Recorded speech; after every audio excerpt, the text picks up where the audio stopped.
Welcome to Manhwa Recaps, spoilers ahead, watch out, and take care. Huge shout out and special thanks to the channel members. The manhwa starts with a man panting. As his comrades are dying left and right, he says they've finally made it this far. He marches forward slowly, saying this is the last thing they need to beat. Everyone continues to fall, as the man gets a beam through the chest. He glances down, as the hole in his chest begins pouring blood. He drops to his knees, saying he sees. There is no fighting back anymore. He spots his reflection in his damaged sword, saying that he's dying without having been able to do anything. He looks towards the enemy, saying one day an unknown threat appeared, and suddenly destroyed an entire continent. The archenemy of mankind, the Liquidator. Some pretty cool character design. There was a group created to protect the entirety of mankind. It included a man who survived a giant meteorite without a single scratch. The world-protecting shield, Bran Miller. A great sage, said to have the power of an entire division, Bella Albright. An archer who took down a high-level dragon in a single shot, Jacob Bloomfield. The strongest swordswoman to ever come into existence. The sword Saint Amy White. Then there's all of the cannon fodder, the support unit. They are nothing but sacrificial pawns, as we learn the man is a foot soldier named Gray Lee. He sighs, saying the others are on a whole different level. He knew the graduates of the World Union Academy were amazing. But he didn't expect the difference between them to be so large. As they send out attacks towards the Liquidator, they bounce off its chest, not even leaving a scratch. Gray grabs a handful of dirt, out of regret, asking if it matters whether there is a support unit or not. As Amy begins to attack the Liquidator, he grits his teeth, while crying, saying that they also trained so hard, yet it was worthless. Her attacks continue on, but only a single one scrapes the Liquidator, who laughs, amused, saying that she injured him. He then begins to hold his palms out, saying very well then. As two attacks begin forming on his palms, they blast out towards Amy and the rest, as Gray watches their bodies be split into two as they were all defeated with a single attack. Gray is surprised by the sight of it. The Liquidator says he got tired of playing around. Gray says that is insane to think about, then begins to succumb to his wounds, saying there is no shot they can win against this guy. A bit later, he opens his eyes just confused, saying his heart was pierced, yet he is still alive for some reason. As he is looking down at a pool of blood, a voice says they have found him. He begins to see a bright light, as the voice continues, saying, "Come forth, you who wield great power." As he looks around seeing countless stars and obelisks, he looks around wondering what the hell is going on, saying for the afterlife this is a bit barren. The spots a being on a throne, asking them who they are. They say he has not perished yet. His body's physical wounds have already been healed. Yellow screens begin forming in front of him. One of them catches his eye, as we see the hole in his chest has been healed.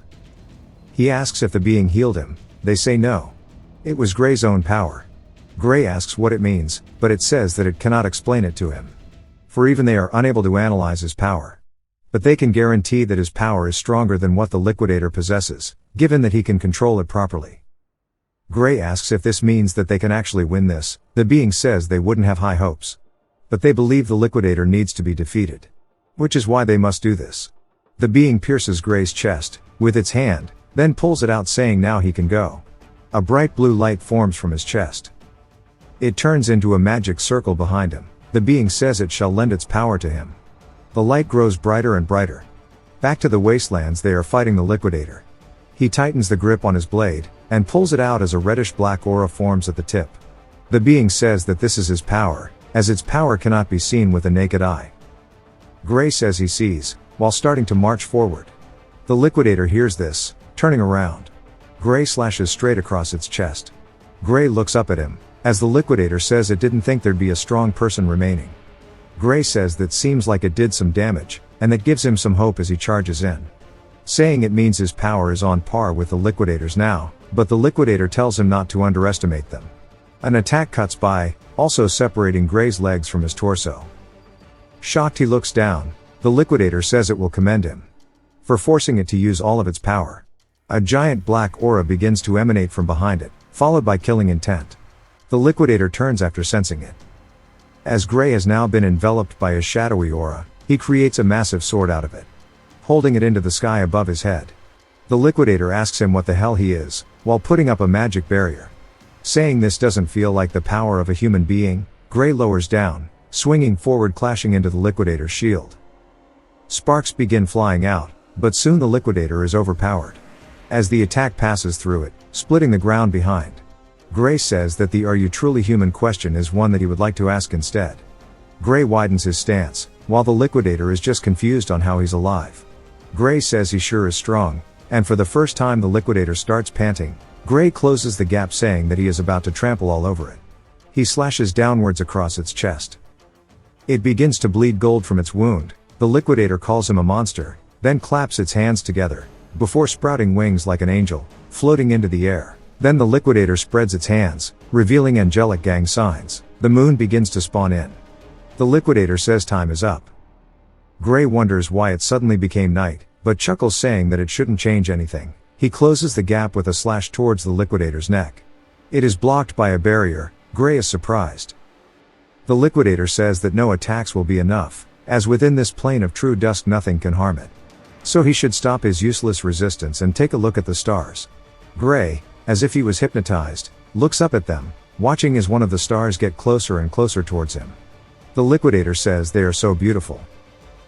The star now completely brightens up the sky, while hurtling down straight into Gray.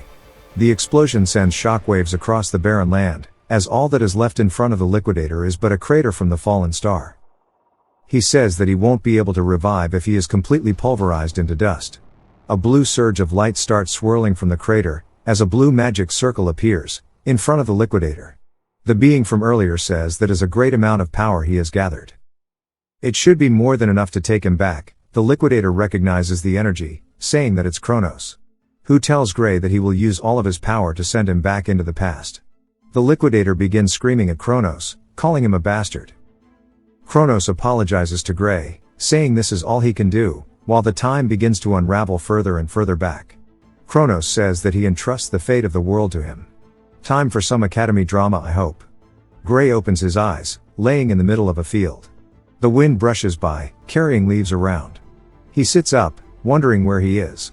Then he spots something out of the corner of his eye, saying it is his hometown of Renato Village. But it shouldn't be here, since it was destroyed 15 years ago. Recalling Kronos' words, he says that he truly did it. His wrist then hurts. He says he recalls getting it around the time he was picked on by Belder and his boys. But now he doesn't need to let it happen. They used to be so strong to him in the past. He sighs, saying he just fought toe-to-toe with the liquidator. But now he needs to figure out how to use his power again. But it's also a chance to train his body properly, since he is so weak.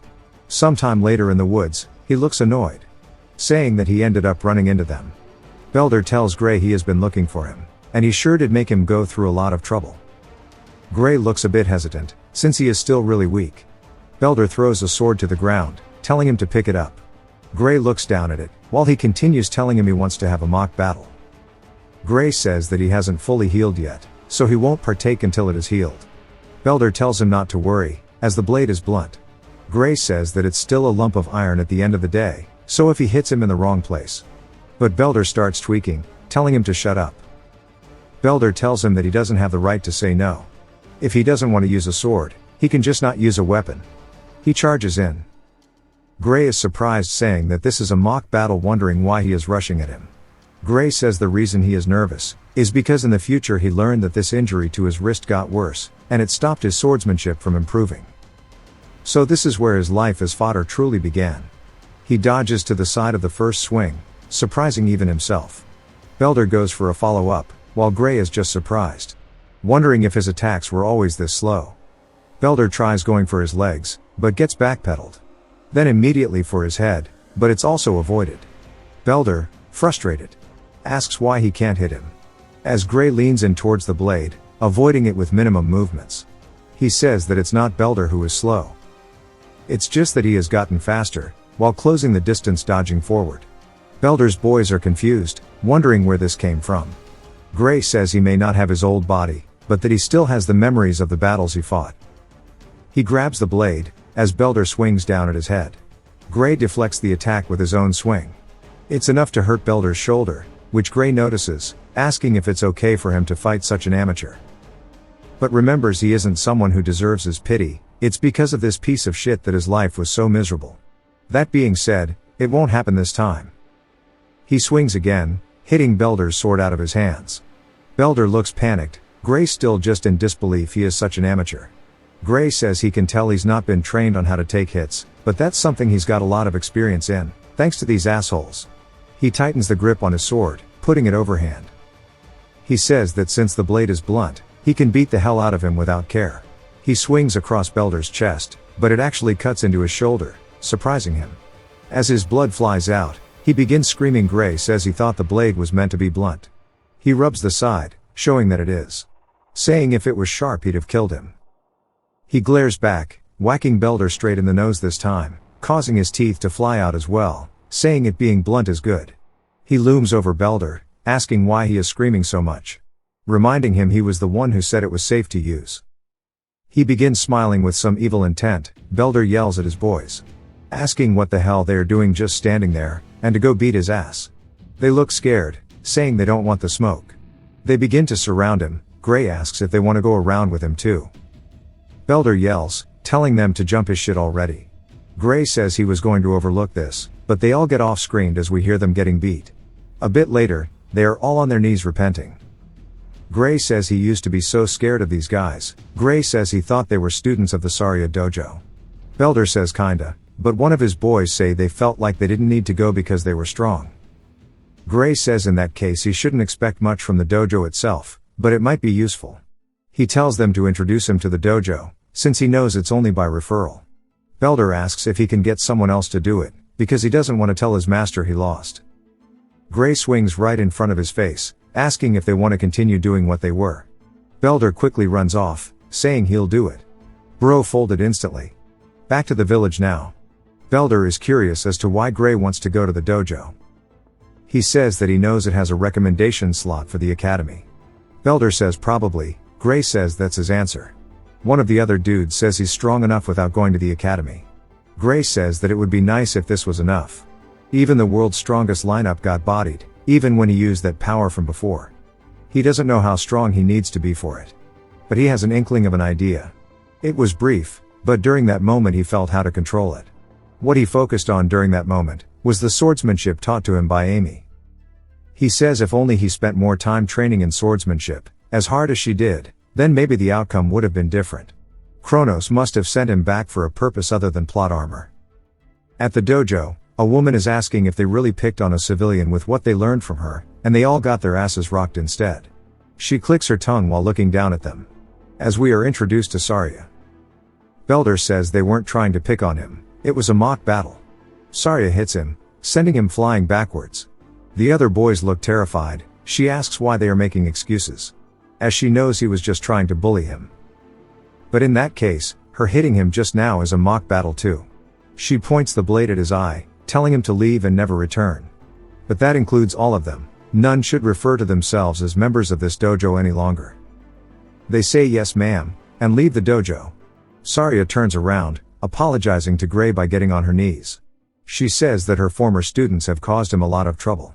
Gray tells her there's no need to worry. She thanks him, but then mentions how she heard he wants an academy recommendation. He says yes, then she grabs a wooden blade saying that as an apology for the trouble they caused, she would love to write a letter. But first, she needs to confirm his abilities. He says he understands. She offers him the first move, saying he can attack whenever he wants. He charges forward saying bet, as they begin dashing around clashing swords with one another. Sarya is suspicious, saying that while his swordsmanship is practical, it's as if he has been through countless battles already. He starts to cause her sword to scrape against his. She can tell why Belder and the others lost now. His style is very self-taught.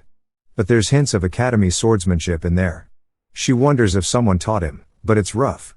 He has a lot of talent, he is most certainly a diamond in the rough. She says it's sad to see this end, but it's time to wrap it up. She charges forward, he begins rotating his torso. He swings, fending off her charge, but she is relentlessly continuing to try and get an attack in. She begins to find it strange, wondering why he isn't faltering at all, and why he can keep up with her. She says she just wanted to test his skills a little, but she's having to give it her all, but more than that she is afraid of this child. As he starts to prepare another attack, she can feel the killing intent. He swings out toward her, and she backpedals to avoid it, wondering what that bad feeling she had just now was. His posture drops a bit, she instantly leaps in saying this is her chance. Swinging at him, saying this ends here. But she is surprised, as we see that her blade was broken. It falls onto the ground behind her. Gray realizes it was the same sensation as he had before, meaning he has that power even now. He then feels a sharp pain, causing him to scream and fall onto the floor. She asks what's wrong, and if he's alright. Gray's body is unable to keep up with his power. Struggling to stand, he tells her that he is okay. He realizes now he shouldn't carelessly use this power, and debates telling her about it. She just wonders what's going on. He decides against it, saying she'd not believe him even if he did. It isn't even something he can control. He laughs, saying he got a little carried away. She says that logically it's not possible to cut her sword with a dull wooden blade. She is sure he realizes it himself. He notices her staring at him, asking if there's something wrong. She says he doesn't plan to talk about it. She sighs, asking if he wants an academy recommendation. He says yes, as he heard she could provide one.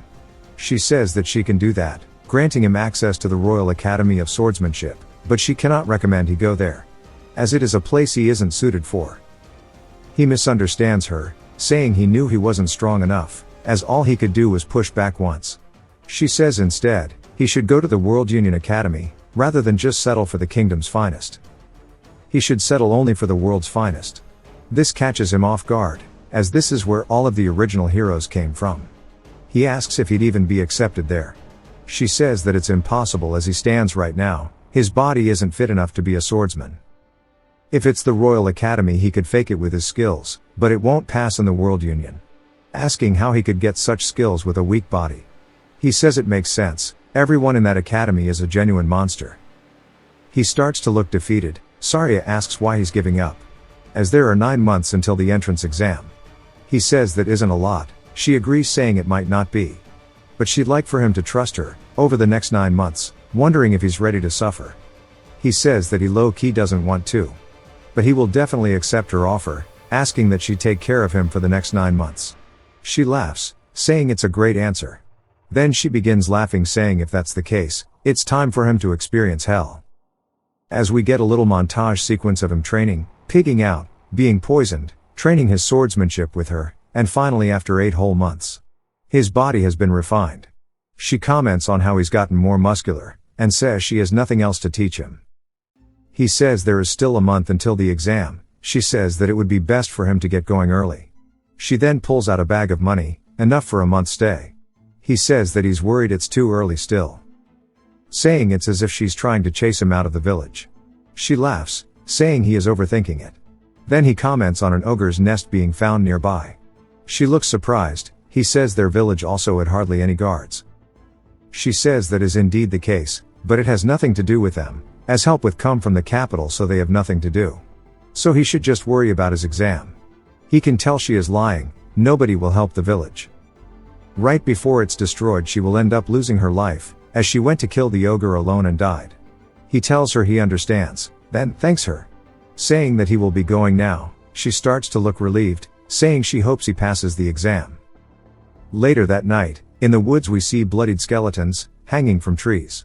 As she has entered alone, she says from the scout's report, the ogre's nest is right nearby. She then hears Gray asking where she's going, as she looks up, seeing him in a tree. He smiles down at her, calling her master. She asks why he's here, saying he should be on his way to the academy. He says that he wants to know the same thing. She said the capital would deal with the ogre. She tells him they can't come due to an emergency. So she decided to do it herself, and that she alone is enough anyways.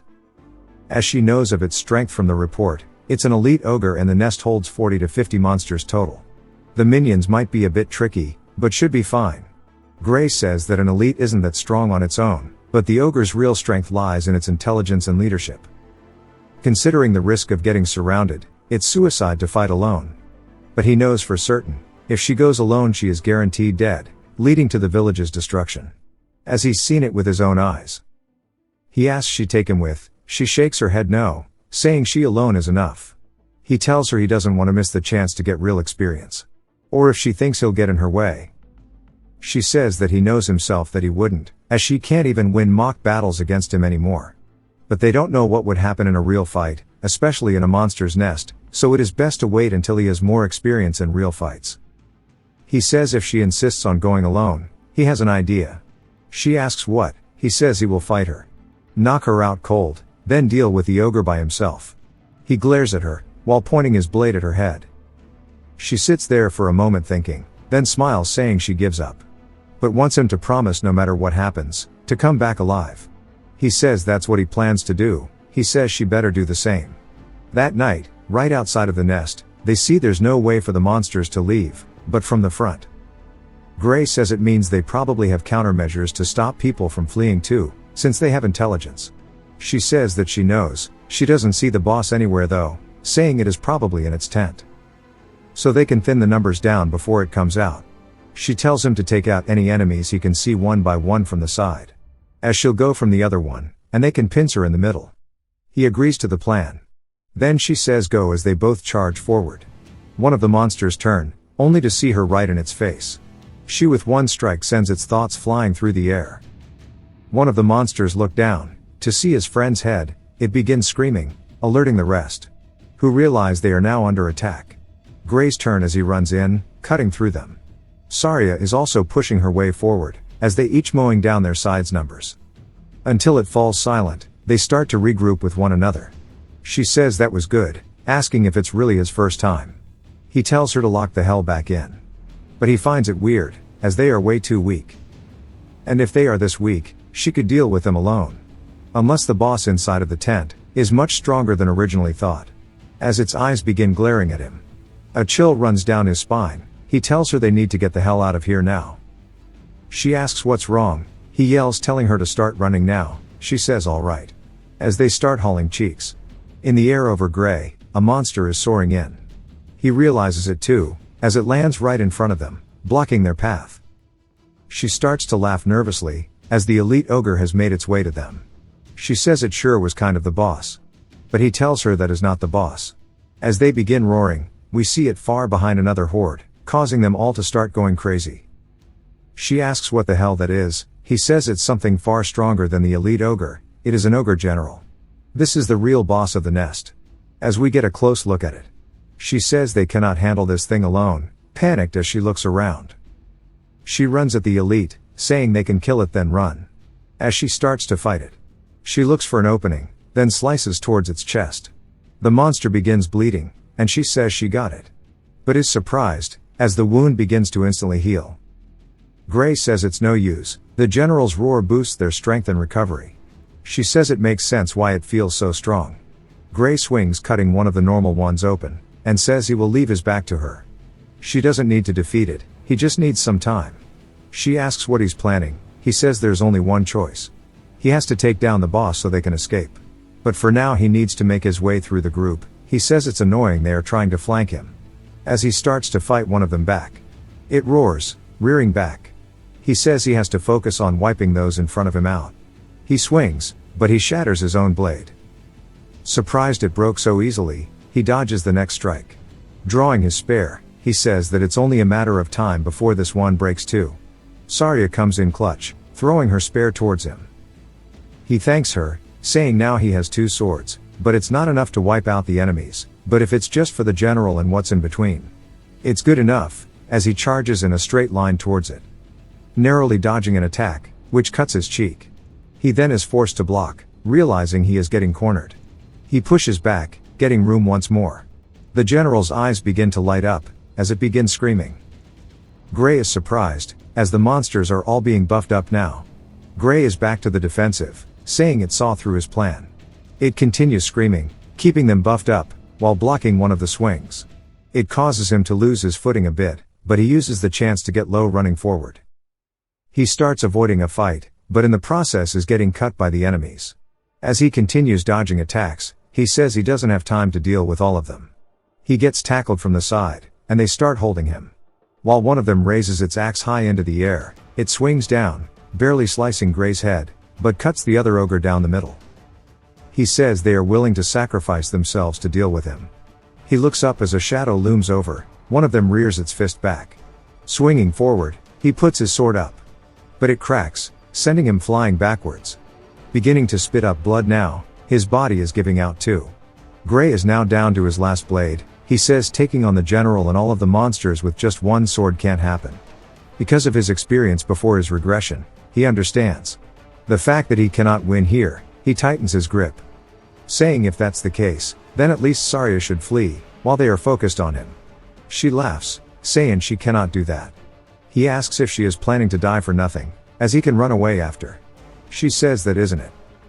She glances down, revealing her leg is wounded, meaning she cannot run away. He can't believe the mess they are in, saying they are out of options. He traveled back in time to defeat the liquidator. He swings back, but his sword breaks and he says it's going to end in vain, in an awful place no less. But he doesn't want that. He tightens the grip on the handle.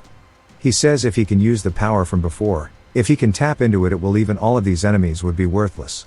He starts to try and remember it, saying he needs to feel the sensation. As he readies himself, he closes his eyes, taking a deep breath. He exhales as he opens his eyes, wielding the power, slicing forward across the horde of monsters, as we see the shadowy sword in his hand. Saria calls out to him. He takes one more deep breath, telling her it's all right now, while smiling. The monsters begin to have that delayed anime cut effect, even the general caught astray, as it's been cut in half too. Saria is just surprised, then she effortlessly blocks the elite's attack, saying it's light as hell now, and it sure gave her a hard time.